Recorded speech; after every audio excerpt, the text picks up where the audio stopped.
Jackson Amigo abana bawuli abasigala ba sports mumanyi wabudde okubeera ku show zange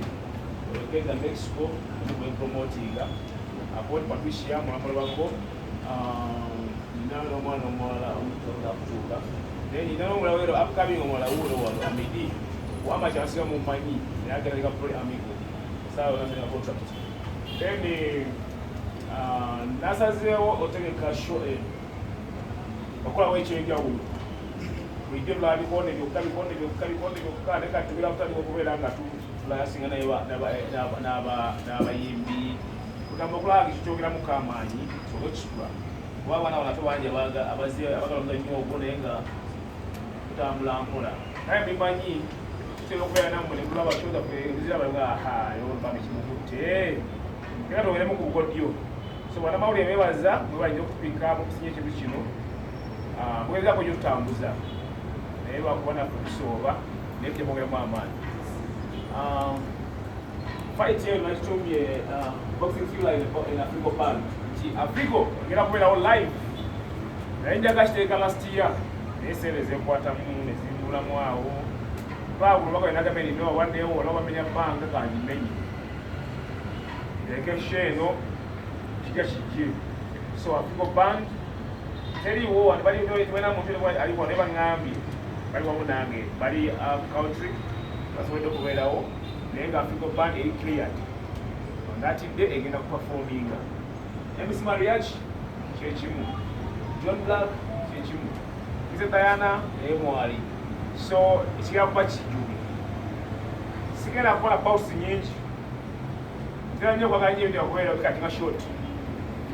yokwete muyego wa boxa unamba iwaawo sirabye kyagala ngenda perfect fights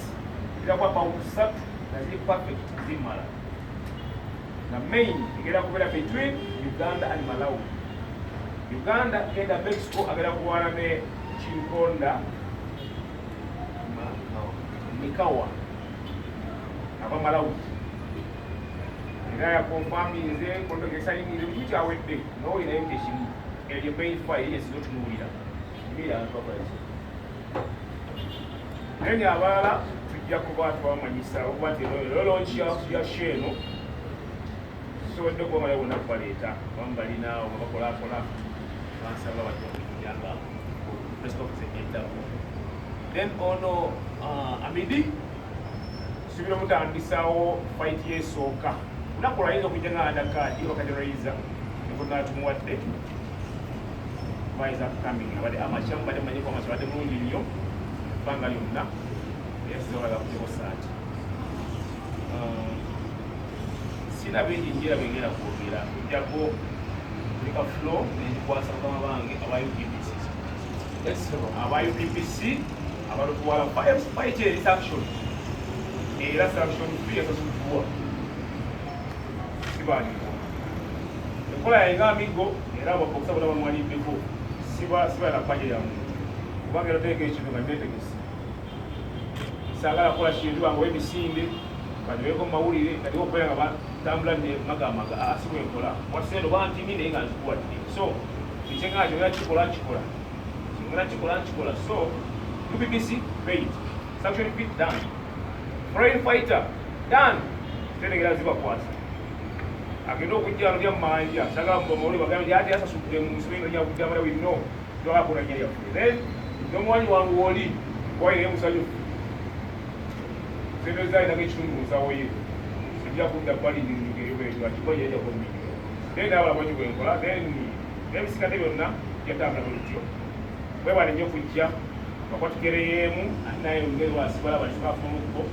ngenda ko wansawo n'enyangu ye mwana mweteyo bebaza nnyo bali kujja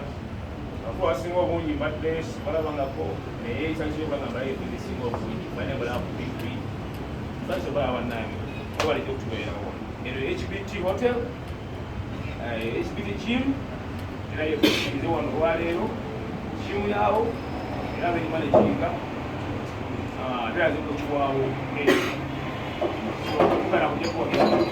bwe balimboyedda kuzengeyo mbabusitasi